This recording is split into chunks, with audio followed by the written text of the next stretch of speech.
And so there is Helm and its Sonic logo. We very much hope you've enjoyed this walkthrough of the Helm multisensory branding experience. I'm sure uppermost in your mind will be the question, well, does this work when we get to the spreadsheet? Does it really deliver the numbers? Rather than me try to talk to that, our client has very kindly given us a little film testimonial. So I'd now like to hand over to Mauricio Garcia, who's the strategy director at Helm, to give you his personal views. Hello everybody, I am Mauricio Garcia, Director of Corporate Strategy with Helm, a mid-sized financial organization in Colombia, South America. My good friends SImon Harrop and John Phillips asked me to videotape a short testimonial about the implementation of a sensory strategy at Helm, which is something we've been working on for 2 years now. What I have learned and realized in this process is that this is not about coming up with a nice flavor or fragrance. It's not new to put some sort of smell or sweets at retail stores, not at all. Even more if you consider that it's become a new trend or something that's been widely covered in the marketing and business literature for the past 4 or 5 years, it's clear that this is not a new topic. I think sensory marketing is a winning strategy when it is part of the brand identity. When a flavor, a smell, a color, or a texture is connected to a set of values and actually supports those values and helps to build the brand, then you have a real marketing, sensory marketing strategy. That's what we've done at Helm. We decided that this would be the right approach for our new brand. So we partnered with Brand Sense Agency in order to create Helm's brand identity across the 5 human senses. It was an enlightening process that ended up with a set of sensory expressions that has been acknowledged by customers, competition, the media, the academy, and our employees, not only as a true innovative approach, but one that is making a tangible difference out there in the marketplace. Helm is becoming now a benchmark in the Latin American financial environment. So we're still expecting all this adventure to pay off, but we're really confident that the bottom line will benefit from this winning strategy. Let me finish just saying that if you are considering to design and execute a sensory strategy, it would be a really good idea to work with a partner that makes the client's objective its own objective. That's Brand Sense Agency, and trust me, it is not lip service. Bye-bye. Okay, well, even though you can't hear me, I think it's appropriate to say thank you, Mauricio, for your innovative mind, your courage, and your bravery. You will have heard Mauricio express his full confidence that this was really going to deliver to the bottom line. This film was shot a couple of weeks ago. Since then, we have had some customer satisfaction statistics through. Now, clearly, you wouldn't expect me to share confidential client information with you, but I can tell you in percentage terms that customer satisfaction has gone up by nearly 20% to as close to 100% as you can get.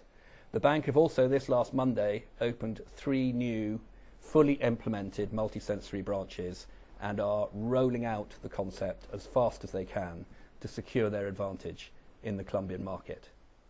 I think we now probably have about 5 minutes left, Simon, is that correct? That's right. So I think some of you have been asking questions along the way, so we've probably got time just to take a couple of these questions.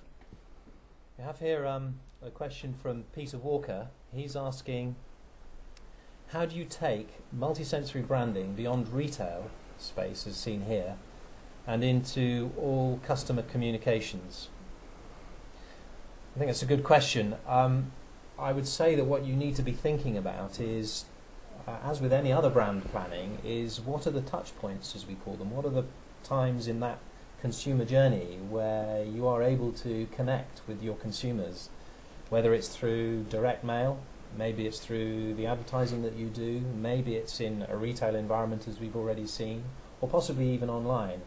And what I'd say is that once you've created your sensory strategy, it's astounding how often you can apply these different sensory cues through that consumer journey. And what we know about a sensory marketing strategy is that consistency across touch points and across time is the key to making these sensory cues really work for you in your brand, and to build that wonderful experience, and to develop a brand that consumers really believe in.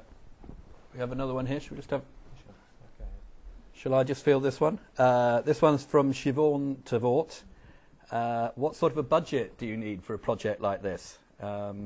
Pretty difficult one. How long is a piece of string? It really depends what you want to achieve, where you are in your brand planning.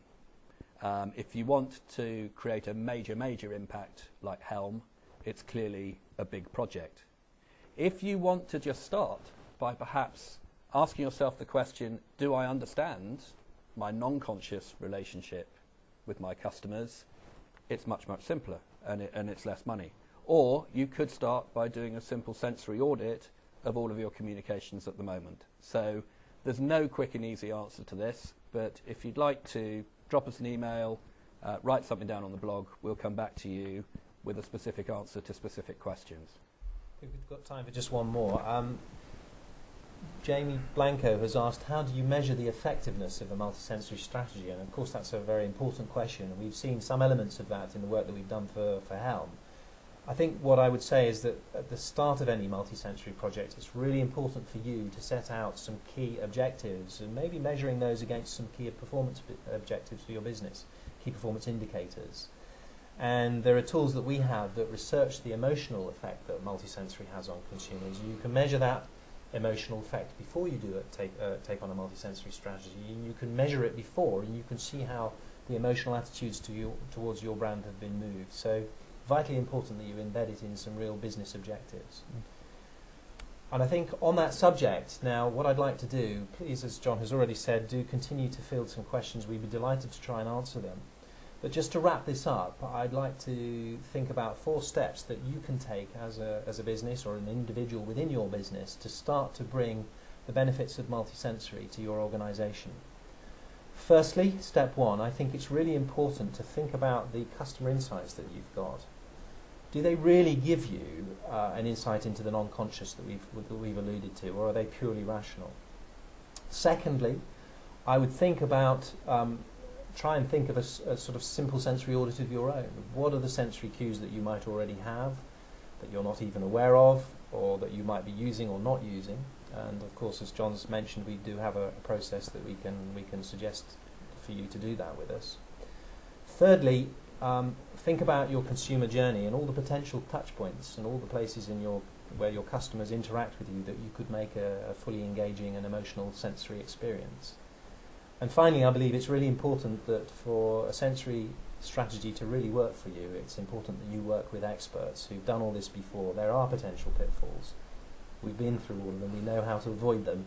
So please do contact us if you'd like to look at this further. So I just want to end with a thank you for attending. I hope you found this interesting. We do believe this will be the first, this is the intention, this is the first of many such webcasts.